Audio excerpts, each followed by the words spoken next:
मैं गीता पर हाथ रखकर कसम खाता हूँ कि मैं जो कुछ कहूँगा सच कहूँगा और सच के सिवाय कुछ नहीं कहूँगा। आपको पता है इसी तरह हमारे कोर्ट्स में गीता, कुरान, बाइबिल और बाकी धार्मिक ग्रंथों को रखा जाता था और आई विटनेस यानी कि चश्मदीद गवाह के धर्म के हिसाब से उसे कस्में खिलाई जाती थी कुछ इस तरह से। मैं गीता पर हाथ रखकर कसम खाता हूँ, जो भी कहूंगा सच के अलावा कुछ नहीं। नमस्कार दोस्तों, आप सबका स्वागत है एक और नए वीडियो में जिसमें हम ये जानेंगे कि आखिरकार आजकल कोई भी गीता या कुरान पर हाथ रखकर कसम क्यों नहीं खाता। जो फिल्मों में दिखाया जाता है वो एक्चुअल अब यूज नहीं होता। वैसे आखिरकार इतनी यूनिक प्रैक्टिस की शुरुआत इंडिया में कैसे हुई, इसकी हिस्ट्री क्या थी और किस रीजन की वजह से इसको खत्म। तो देखिए, भारत में मुगलों के शासन काल से ही धार्मिक पुस्तकों या धार्मिक ग्रंथों पर हाथ रखकर कसम खाने की प्रथा शुरू की गई थी, क्योंकि उस समय पर लोगों का अपने धर्म के प्रति काफ़ी विश्वास था और ये माना जाता था कि अगर कोई भारतीय अपने धार्मिक ग्रंथ पर हाथ रखकर कसम खा रहा है तो फिर वो झूठ नहीं बोलेगा।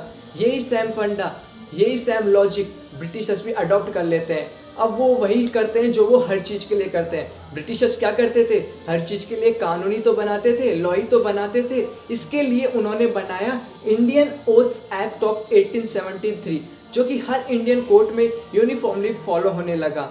यहाँ तक कि स्वतंत्रता के कई साल बाद तक इस लॉ को फॉलो किया जाता था, 1950 या 1960 तक। हिंदू गीता पर हाथ रखकर, मुस्लिम कुरान पर, क्रिश्चियन बाइबिल पर, यहाँ तक कि हर धर्म का इंसान अपने धार्मिक ग्रंथ की कसम खाता था स्वतंत्रता के बाद तक। ये पूरा सिलसिला खत्म हुआ 1969 में, जब लॉ कमीशन ने अपनी 28th लॉ रिपोर्ट में 1873 के इस लॉ में कुछ बदलाव करने के लिए सजेशन दिए और इन्हीं सुझाव इन्हीं सजेशन के चलते 1873 के इस लॉ की जगह आया ओथ्स एक्ट ऑफ 1969, जो कि अभी तक फॉलो। अच्छा, तो ये जो पूरे चेंजेस थे ये क्यों किए गए थे? सिस्टम को और सेक्युलर बनाने के लिए, ताकि देश का हर इंसान अलग अलग किताबों पर हाथ रखकर कसम ना खाए, शपथ ना ले, बल्कि सभी लोग एक ही तरह से शपथ ग्रहण करें।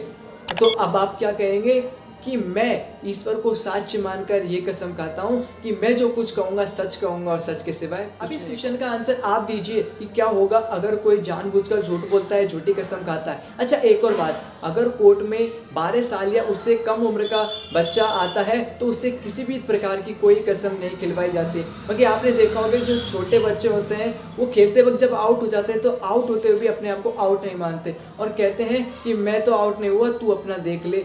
लेकिन क्या होगा अगर कोर्ट में कोई झूठा एविडेंस देता है, झूठी कसम खाता है?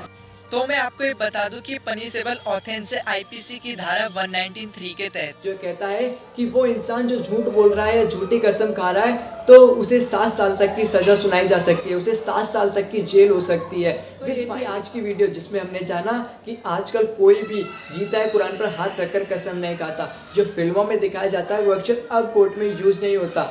उम्मीद करता हूँ कि आपको ये वीडियो पसंद आई होगी और आपके लिए हेल्पफुल रही होगी। वीडियो पसंद आए तो वीडियो को लाइक करें और अपने दोस्तों के साथ शेयर करें और साथ ही साथ ऐसी इंटरेस्टिंग और अमेजिंग वीडियो की जानकारी के लिए हमारे चैनल को सब्सक्राइब करके बेल आइकन को ऑल नोटिफिकेशन पर सेलेक्ट करें। Thanks for watching.